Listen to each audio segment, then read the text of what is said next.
नमस्कार दोस्तों, भगवान बुद्ध एक बार अपने शिष्य को ज्ञान उपदेश दे रहे थे। तभी एक शिष्य ने उनसे पूछा, तथागत मनुष्य गरीबी के कारण बहुत लाचार रहता है, क्या इसका को उपाय नहीं है क्या? तब भगवान बुद्ध अपने शिष्य को एक कहानी सुनाते हैं और कहते हैं, मोर मोरनी की यह बात ध्यान से समझ लेना, कभी गरीबी नहीं आएगी। एक गांव में एक बहुत ही गरीब ब्राह्मण रहता था। उसके घर में एक विशाल पीपल का वृक्ष था। उस वृक्ष पर एक मोर मोरनी का जोड़ा रहता। वे दोनों पति पत्नी बहुत ही बुद्धिमान थे और वह ब्राह्मण भी बड़ा ही सीधा साधा और सच्चा इंसान था। वह बेचारा गरीबी का जीवन जी रहा था, परिवार का पालन पोषण भी नहीं कर पाता था, लेकिन वह ब्राह्मण उन दोनों मोर और मोरनी का बहुत ख्याल रखता था। उनको खाने को भोजन देता और पीने के लिए पानी देता था। उस ब्राह्मण के दिल में पक्षियों के लिए बहुत दया थी। वह मोर और मोरनी भी उस ब्राह्मण के घर पर बहुत खुश थे। मोर को अपने लिए भोजन लेने कहीं जाना भी नहीं पड़ता था। ब्राह्मण भोजन उनके घोंसले में ही दे दिया करता था।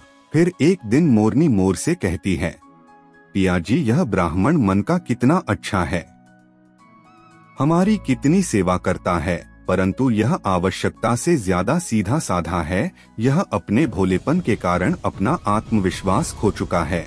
यह अपने परिवार का पालन पोषण भी ठीक प्रकार से नहीं कर पाता है। मोर कहता है, हाँ प्रिय, इसके जीवन में बहुत कष्ट है। तब मोरनी कहती है, पियाजी, संसार में यह 6 कष्ट बड़े ही दुखदायी होते हैं। पहला दुख पत्नी का वियोग, दूसरा दुख है अपनों द्वारा किया गया अपमान, तीसरा दुख है कर्ज को ना चुका पाना, चौथा दुख है दुष्ट राजा की सेवा करना, पांचवा दुख है दुष्ट पुरुषों की संगत करना और छठा दुख है गरीबी में जीवन यापन करना। इन दुखों के कारण मनुष्य का शरीर बिना अग्नि के ही जलता रहता है। ब्राह्मण को अत्यंत चिंतित और लाचार लेकर एक दिन मोर और मोरनी ने आपस में विचार किया कि हमें ब्राह्मण की कुछ मदद करनी चाहिए। बेचारा ब्राह्मण हमारे लिए इतना करता है, सारे पक्षियों की इतनी सेवा करता है, इसके बदले में हमें इसके लिए कोई काम धंधे का इंतजाम करना चाहिए ताकि इसका और इसके परिवार का जीवन सुख से व्यतीत हो सके।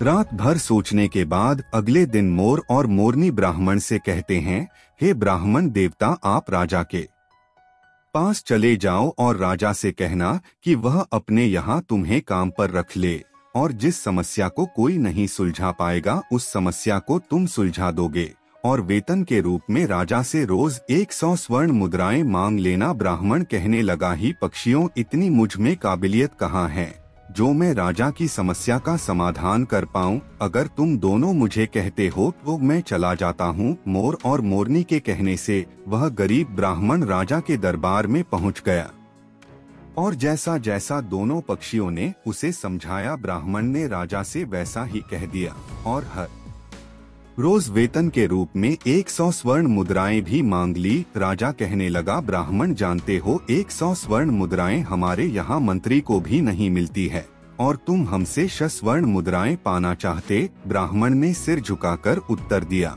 हाँ महाराज, 100 स्वर्ण मुद्राएं से कम नहीं लूंगा। उधर मंत्री ने ब्राह्मण को देखा कि उसका रंग सांवरा है, शरीर बहुत कमजोर है, मैले कुचले फटे पुराने वस्त्र है, सिर पर फटी हुई पगड़ी बंधी हुई है।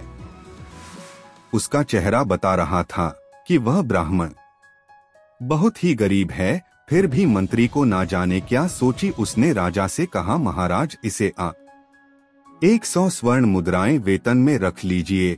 यह ब्राह्मण गरीब तो है, पर जब 100 स्वर्ण मुद्राएं से कम में नहीं मान रहा है तो जरूर इसमें कोई ना कोई काबिलियत जरूर होगी। राजा बोला, मंत्री जी, यदि मैं इसे 100 स्वर्ण मुद्राएं में रोज पर रख लूंगा तो क्या दूसरों के साथ अन्याय नहीं होगा?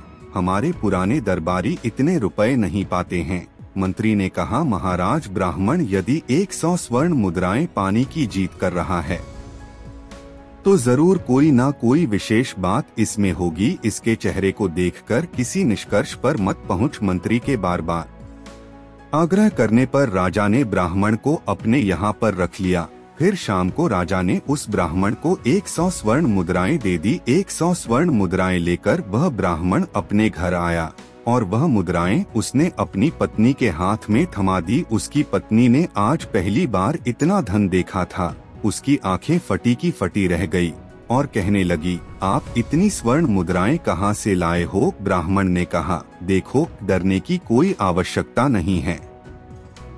यह मुद्राएं कहीं से चुरा कर नहीं लाया। मैं इन दोनों मोर और मोरनी के कहने से आज राजा के दरबार में गया था और राजा से 100 स्वर्ण मुद्राएं वेतन रोज पाने वाला काम मांग लिए। फिर मंत्री की सिफारिश पर राजा ने मुझे रख लिया। लेकिन मैं यह सोचकर हैरान हूँ कि राजा ने रख तो लिया, परंतु कभी कोई ऐसा काम आ गया तो मैं उसे हल कैसे करूँगा? तभी मोर ने हंसते हुए कहा, ब्राह्मण देवता, घबराइए मत, ऊपर वाला तो ईश्वर है।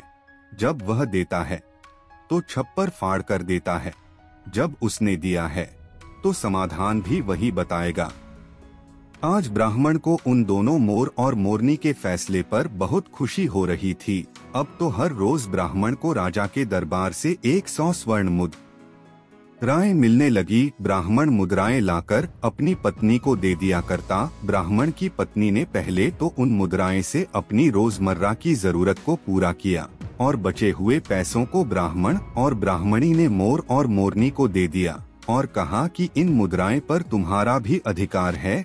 फिर उन स्वर्ण मुद्राएं को मोर और मोरनी परोपकार के कार्यों में लगाने लगे।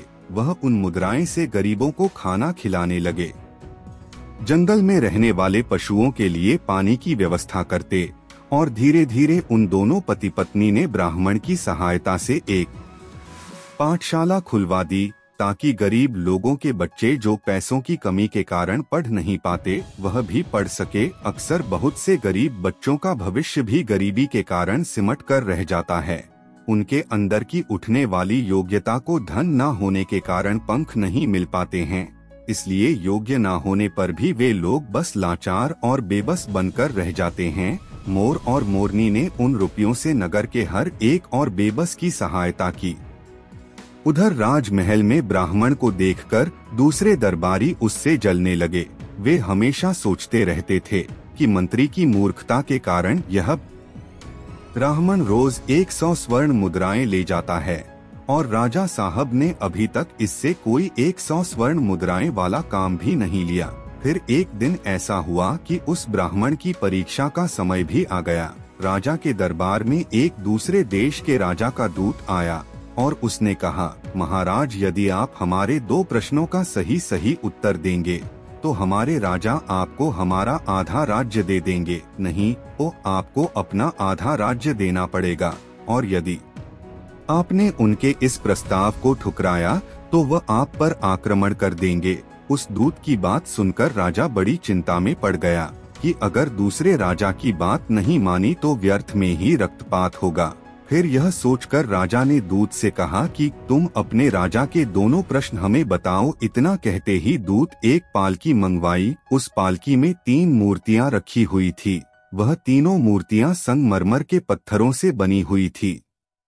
तीनों मूर्तियां देखने में बिल्कुल एक जैसी लगती थी। दूत ने कहा, महाराज, हमारे महाराज का पहला प्रश्न है कि इन तीनों मूर्तियों में श्रेष्ठ मूर्ति कौन सी है?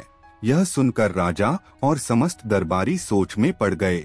यह मूर्तियां तो दिखने में एक जैसी ही है, फिर इनमें श्रेष्ठ सिद्ध कैसे हो सकेगी? राजा सहित राजा के सभी दरबारी उन मूर्तियों में अंतर सिद्ध नहीं कर सके।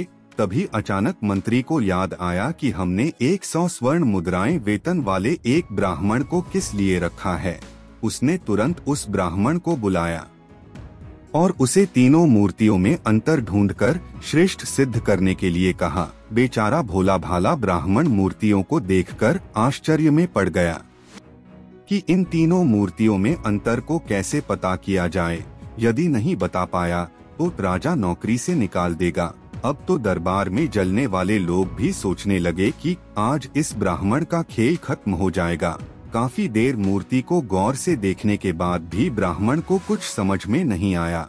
तो ब्राह्मण ने कहा, महाराज, इन मूर्तियों को एकांत कक्ष में रखवा दीजिए, तब तक मैं घर होकर आता हूँ। लौटकर मैं इन तीनों मूर्तियों में अंतर को आपको जरूर बता दूंगा। इतना कहकर ब्राह्मण अपने घर को चला गया। उधर राजा ने उन मूर्तियों को एकांत कक्ष में रख दिया। ब्राह्मण सीधा अपने घर गया और पूरी बात मोर और मोरनी को बताई। यह बात सुनकर मोर ने कहा, ब्राह्मण देव, जब तीनों मूर्तियों दिखने में एक जैसी है तो अंतर जरूर उनके अंदर होगा। तुम एक काम करना, एक पतला सा तार उन मूर्तियों के कान में डालना। वह तार कहाँ निकलता है यह बात आकर मुझे बताना, मैं आपको उनका अंतर समझा दूंगा। अब तो ब्राह्मण तुरंत राजमहल में गया और मूर्तियों के पास गया और एक पतला सा तार उनके कान में डालकर देखने लगा। पहली मूर्ति के कान में तार डाला तो वह तार दूसरे कान से बाहर निकल गया। फिर दूसरी मूर्ति के कान में तार डाला तो वह मुंह से बाहर निकल दूसरे कान से निकाल देती है।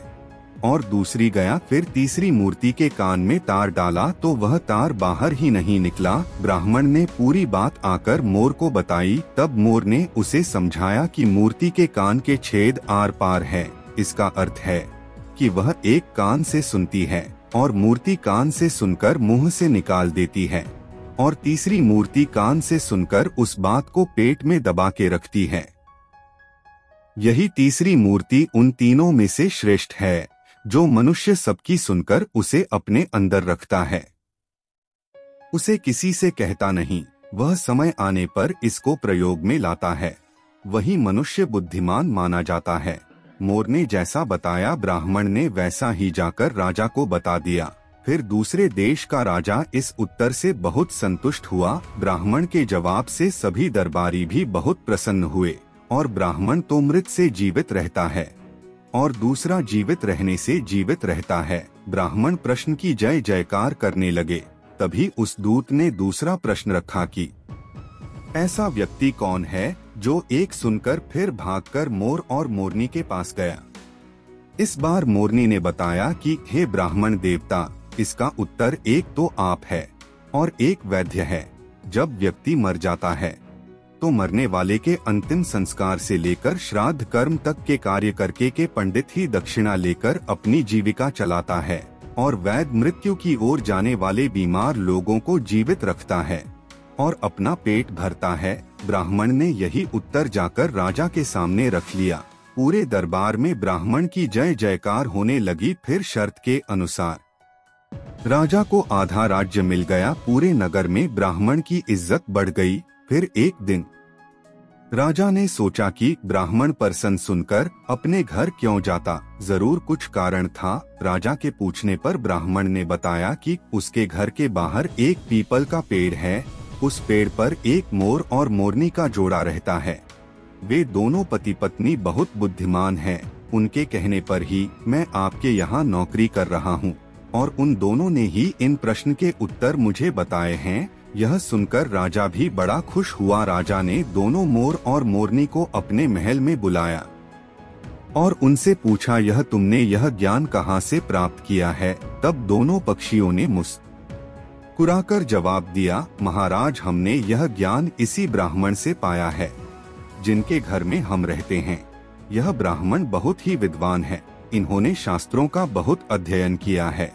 जब यह ब्राह्मण शास्त्रों का अध्ययन करता था तो हम पेड़ पर बैठे बैठे सुनते थे। यह इन्हीं की कृपा का फल है। महाराज, यह ब्राह्मण बहुत ही सिद्ध सादा है। इनमें आत्मविश्वास की कमी थी। यह जीवन भर अपने सीधेपन से गरीबी का दुख भोगता रहा। इस बार इन्होंने हमारी सलाह मानी और यह सफल हो गए। राजा कहने लगा, है पक्षियों, मुझे तुम पर बहुत गर्व है। तुमने एक लाचार ब्राह्मण का मान बढ़ाया है, साथ ही साथ इस राष्ट्र का नाम रोशन किया है। मांगो, तुम क्या मांगना चाहते हो। तब मोर कहता है, महाराज, मैं चाहता हूँ कि हमारे नगर में सभी जीव जंतुओं जीवन सुखमय हो और कोई भी पक्षी या कोई भी जानवर भूख या प्यास के कारण ना मरे। मोरनी भी कहती है, महाराज, मैं चाहती हूँ कि हमारे राज्य में बेटों की तरह ही बेटियां भी शिक्षा प्राप्त करें। कहते हैं, जहाँ नारी अज्ञानता के अंधकार में भटकती है वहाँ पर कभी सुख शांति नहीं आ सकती। नारी अपनी संतान की गुरु होती है। यदि वह शिक्षित होगी तो उसकी संतान भी शिक्षित होगी। मोर और मोरनी के कहने पर राजा ने अपने राज्य में नारी शिक्षा और जीव जंतु की सेवा को बढ़वार सुंदर से सुंदर फूल भी बिना सुगंध के व्यर्थ है, उसी प्रकार मनुष्य चाहे कितना ही रूपवान हो या वन से भरपूर हो, बलवान हो, बड़े कुल में पैदा हुआ हो, स्त्री हो या पुरुष हो, विद्या के बिना, दूसरों के प्रति, जीव जंतुओं के प्रति दया के बिना सब व्यर्थ है, उसकी कोई शोभा नहीं होती है। वीडियो अगर पसंद आया हो तो वीडियो को लाइक और चैनल को सब्सक्राइब कर बेल आइकन दबा ले और अपने दोस्तों के साथ शेयर करें। जल्दी मिलते हैं अगले वीडियो के साथ, तब तक के लिए धन्यवाद। आपका दिन शुभ हो।